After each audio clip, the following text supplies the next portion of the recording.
If you look closely, it often feels like the same people keep getting ahead. They earn more, they grow faster, and over time the gap only increases. It can seem unfair, but what if the system is not random? What if it is designed in a way that naturally rewards those who already have more? This is Capital Clarity, a channel where we explain how money works clearly, simply, honestly.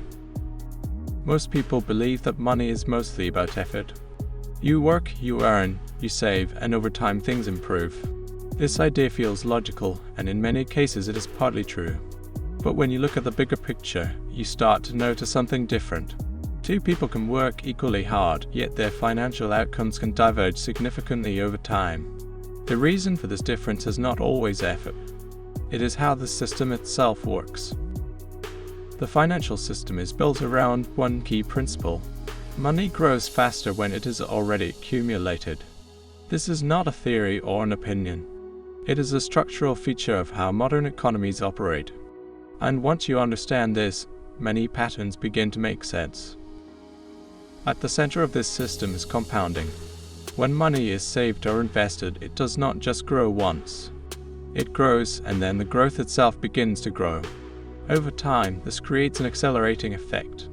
Someone with a small amount of money can benefit from compounding, but the impact is limited. Someone with a large amount of money experiences the same process, but on a much larger scale. The system does not change. The scale does. Another factor is access.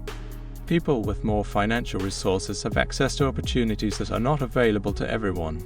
These can include better investment options, lower borrowing costs, and the ability to take calculated risks. For example, when someone has savings or assets, they can invest in businesses, property, or markets. If something does not work, they still have stability. Without that safety net, the same opportunity becomes much riskier. So the decision is different, not because of mindset, but because of position. Not all money costs the same.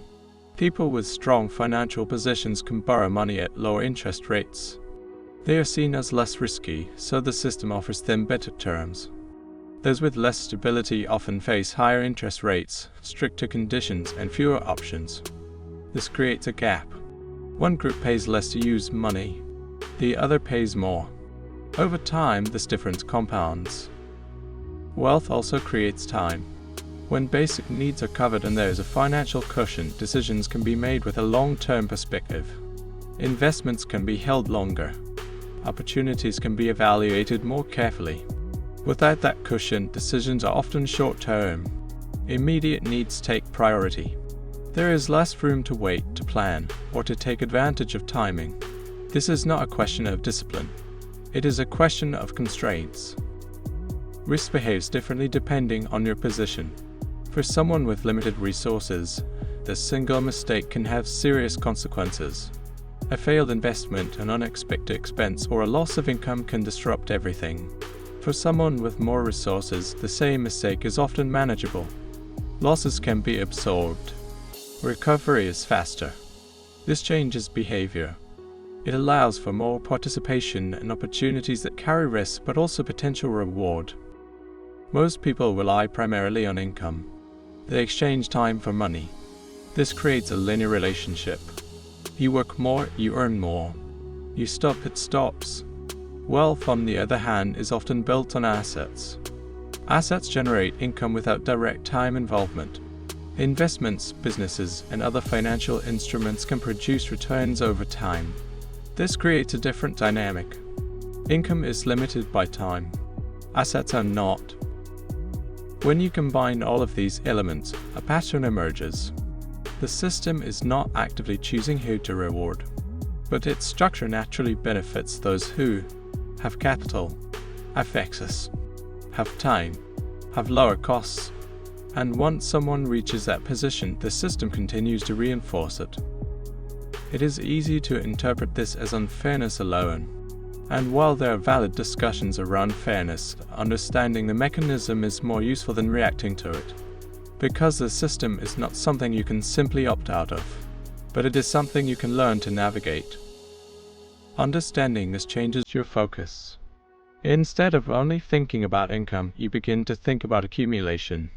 Instead of only working more, you start building something that can grow. Instead of reacting to expenses, you start creating stability. These changes are not immediate, but they align you with how the system actually works. The goal is not to become rich overnight. The goal is to move from a position where the system works against you to a position where it starts working with you. Even small steps in that direction matter, because once the direction changes, the outcome changes over time. The system does not reward effort alone. It rewards position, structure, and accumulation. And while you may not control where you start, you can influence where you move. The system does not need to favor you. You need to learn how to work with it.